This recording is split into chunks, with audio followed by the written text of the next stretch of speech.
નમસ્કાર જૈન મિત્રો, આજે જોવા જઈએ તો સામાજિક વિજ્ઞાનનો છે એ વિદ્યા સહાયક 6 થી 8નો છે એ પ્રથમ તબક્કાનો આજે બીજો દિવસ છે। તો બીજા દિવસની અંદર ટોટલ આજે જેટલા ઉમેદવારોને બોલાવેલા છે એ ઉમેદવારોમાં જોઈએ તો આજે કેટલા ઉમેદવારો હાજર હતા, કેટલા ઉમેદવારો ગેરહાજર હતા અને કઈ કેટેગરીમાં ઉમેદવારોનું છે કઈ કેટેગરીનું કટ ઓફ છે આજે કેટલે અટકેલું છે એ તમામ વિગતવાર આજના વિડીયોની અંદર આપણે વાતચીત કરીશું। તો વિડીયોના અંત સુધી જોડાયેલા રહેજો। સૌથી પહેલાં જોવા જઈએ તો આજે સામાજિક વિજ્ઞાનનો પ્રથમ તબક્કાનો બીજો દિવસ છે, એમાં ટોટલ આજે 400 વિદ્યાર્થીઓને બોલાયેલા હતા। જનરલ રેન્ક 201 થી લઈ અને 600 સુધીના ઉમેદવારોને છે આજે જિલ્લા પસંદગી માટે બોલાવેલા હતા। એમાંથી જોવા જઈએ તો કઈ કેટેગરીના ઉમેદવારોનું કેટલું કટ ઓફ રહેલું છે, કેટલા હાજર હતા, કેટલા ગેરહાજર હતા, એ તમામ વિગતવાર આપણે વાતચીત કરીએ। તો સૌથી પહેલાં તો જોવા જઈએ તો આજે જેટલા ઉમેદવારોને બોલાયેલા હતા એમાં ટોટલ જોવા જાય તો 6 સ્લોટની અંદર અલગ અલગ ઉમેદવારોને છે અંદર આપણે જિલ્લા પસંદગી માટે બોલાવેલા હતા।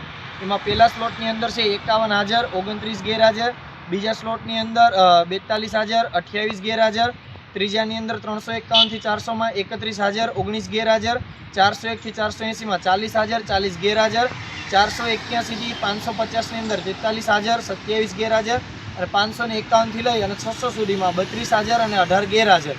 એટલે ટોટલ ઉમેદવારો આ રીતે હાજર ગેરહાજર એ રીતે રહેલું હતું। એમાં ટોટલ હાજર ઉમેદવારો છે આજે 400માંથી 239 રહેલા છે અને ગેરહાજર ઉમેદવારો જોવા જાય તો 161 ઉમેદવારો રહેલા છે। કઈ કેટેગરીમાં કેટલી સીટો ભરાયેલી છે અને હજુ કેટલી સીટો ખાલી છે એ આપણે વિગતવાર વાતચીત કરીએ। તો સૌથી પહેલાં તો આજે જે 400માં બોલાયેલા હતા એમાં કયા કેટેગરીનું છે કેટલું મેરિટ રહેલું છે તો એમાં જોઈએ તો ઓપનનું છે 592 જનરલ રેન્ક મુજબ ત્યાં સુધીનો છેલ્લો ઉમેદવાર છે 600 સુધીમાં 592નો જનરલ રેન્ક ધરાવતો એટલે પ્યોર ઓપન હોય તો એનું મેરિટ છે 74.7005 અટકેલું છે। ત્યારબાદ એસસીનો જનરલ રેન્ક જોવા જાય તો 65, જનરલ રેન્ક એસસીનો 65 હોય એનું મેરિટ છે 74.6833 ત્યાં અટકેલું છે। ત્યારબાદ એસટીનો જનરલ રેન્ક છે 22 અને એનું કટ ઓફ છે 74.7015%। ત્યારબાદ ઓબીસીનો જનરલ રેન્ક 319 ત્યાં સુધી અટકેલું છે અને એનું મેરિટ છે 74.6852 અને ઈડબ્લ્યુએસ એનો જનરલ રેન્ક છે 145 અને એનું મેરિટ અટકેલું છે 74.6810। એટલે આજે બીજે દિવસે જોવા જાય તો જનરલ અને કેટેગરીનું કટ ઓફ મેરિટ છે એ કેટલું અટકેલું છે તો 74.6 આસપાસ રહેલું છે। એટલે ટોટલ આજના જેટલા ઉમેદવારોને બોલાયેલા તો આજે બીજા દિવસે છે એ 74.6ની આડેગાળે મેરિટ રહેલું છે। હવે કઈ કેટેગરીમાં કેટલી સીટો ભરાયેલી એની આપણે વાતચીત કરીએ તો સૌથી પહેલાં ઓપનની છે 731 કુલ સીટો હતી, ગઈકાલે પૂરું થયું ત્યારબાદ 731 સીટો ખાલી હતી। એમાંથી પસંદગી પામેલા ઉમેદવાર છે 194 છે અને સૌથી પહેલાં આપણે વાત કરી લઈએ ગઈકાલે જે સીટો હતી એમાંથી ખાલી સીટો કેટલી છે તો એમાં ઓપનની છે એ 731 ખાલી હતી, ઓબીસીની 386, એસસીની 93, એસટીની 529 અને ઈડબ્લ્યુએસની 200 એટલે ટોટલ સીટો ખાલી હતી 1939। એમાં આજે કેટલી સીટો ભરાયેલી છે એની આપણે વાતચીત કરીએ તો ઓપનની સીટો છે આજે કેટલી ભરાયેલી છે તો 194, ઓબીસીની છે 18 સીટો ભરાયેલી છે, એસસીની 3, એસટીની 4 અને ઈડબ્લ્યુએસની 20 સીટો ભરાયેલી છે। તો ટોટલ સીટો ભરાયેલી છે આજે બધી પસંદગી પામેલા ઉમેદવારોનો ટોટલ મારીએ તો 239 સીટો છે આજે ભરાયેલી છે।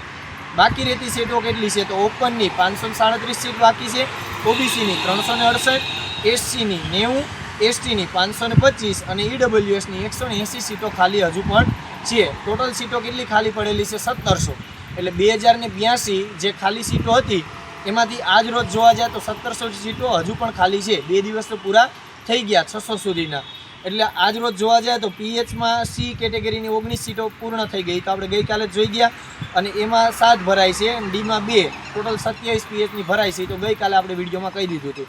ટોટલ આજ રોજ જેટલા પણ ઉમેદવારોને બોલાયેલા હતા 400 ને એટલે આપણે 201 થી લઈ અને 600 સુધીના એમાંથી હાજર ઉમેદવારો છે 239 છે અને ગેરહાજર ઉમેદવારો છે ટોટલ 161 ગેરહાજર છે। એટલે આજના 400 ઉમેદવારોમાંથી છે જોવા જાય તો ગેરહાજરનો રેશિયો છે 40% રહેલો છે, તે બહુ સારી વાત કહેવાય।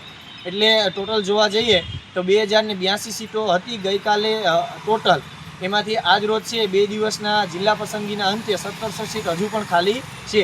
આગામી 2 દિવસો બાકી છે તો અંદાજિત અમારું એનાલિસિસ મુજબ કહું તો લગભગ ને 1500 જેટલા ઉમેદવાર 1501ને બોલાયેલા છે. એમાંથી લગભગ આખા 4 દિવસ પૂરા થશે તો લગભગ છે 900 થી 1000 સુધી સીટો લગભગ ભરાય. તો બાકીના 500 કેન્ડિડેટને વધારે લાભ મળી શકે આવો અંદાજ લગાવીએ છીએ. હવે આગામી દિવસે 2 દિવસ બાકી છે, એમાં જોવાનું રહ્યું. આજે તમામ વિડીયો છે એ મારાથી બનતી ટ્રાય તમને સમજાવવાની ટ્રાય કરી છે. જો તમને વિડીયો સારો લાગે છે તો તમારા અન્ય સાથી મિત્રો સુધી ચોક્કસથી શેર કરજો. જો તમને પ્રશ્ન ઉદ્ભવે છે કંઈ તો ચોક્કસથી કમેન્ટ બોક્સમાં રજૂ કરજો.